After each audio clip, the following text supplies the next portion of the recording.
ये बोया का माइक है, बोया बाया M1 इसका मॉडल है और काफ़ी अच्छा माइक है। अभी जो मैं ये रिकॉर्डिंग कर रहा हूँ ये भी इसी से कर रहा हूँ, तो आप इसका रिज़ल्ट खुद ही देख सकते हैं। इसको मैं आपको अनबॉक्सिंग करके दिखाऊंगा। ये देखिए बाया M1 इसका मॉडल है बोया का।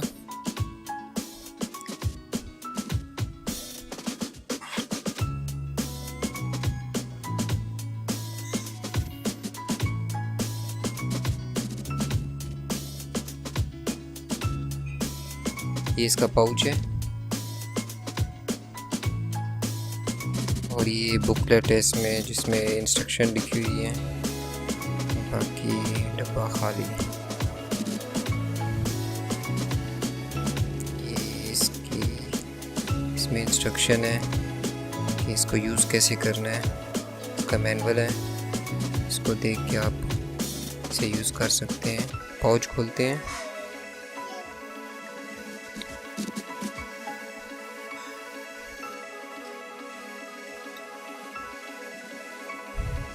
ये पाउच खाली हो गया है। इसमें ये देखिए काफ़ी लंबी इसके साथ तार है, तकरीबन 10 मीटर तार होती है इसकी।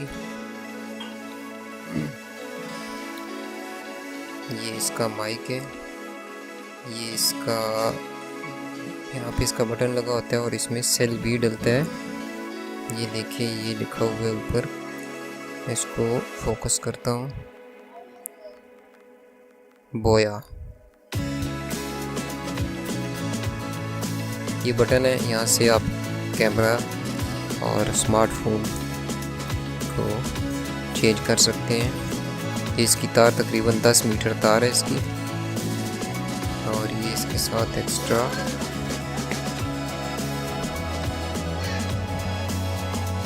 ये इसके साथ एक और पिन है जो आई थिंक बूफर को लगती है।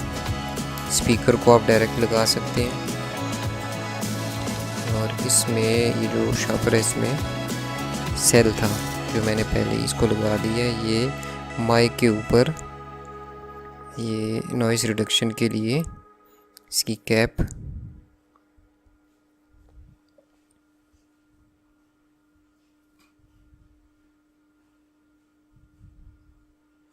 ये दोस्तों तकरीबन 1500 से 2000 तक मार्केट में मिल जाता है।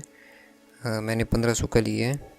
मार्केट में इसका रेट 1850 भी था, 2000 भी था, लेकिन मुझे ये 1500 का होल सेलर से मिल गया। आप ये कॉलेज रोड रावलपिंडी से ले सकते हैं, होल सेलर की दुकान से 1500 तक मिल जाता है इजीली। थोड़ा सा आपको सर्च करना पड़ेगा, मिल जाएगा। ये हो गया, ये इसका क्लिप है, और ये वूफर की पिन है। इसको आप इसके दूसरी पिन के साथ अटैच करके वूफर के साथ लगाएंगे तो डायरेक्ट आप की आवाज़ वूफर में आएगी। तो काफ़ी अच्छा माइक है। रिज़ल्ट भी आप सुन रहे हैं, मेरी आवाज़ ये मैं जो रिकॉर्डिंग कर रहा हूँ ये इसी माइक से मैं कर रहा हूँ। तो 1500 में अच्छा माइक है। ये इसका क्लिप हो गया। ये क्लिप आप कॉलर के साथ और ये क्लिप आप कॉलर के साथ लगा सकते हैं। इसको ओपन करता हूँ, ये देखें। बाकी रिज़ल्ट आप ऑडियो सुनेंगे तो उसमें आपको इसका रिज़ल्ट पता चल ही जाएगा। आगे आप खुद देख लें, ताकि आपने डिसाइड करना है कि इसकी ऑडियो कैसी है। वीडियो देखने का शुक्रिया, थैंक्स।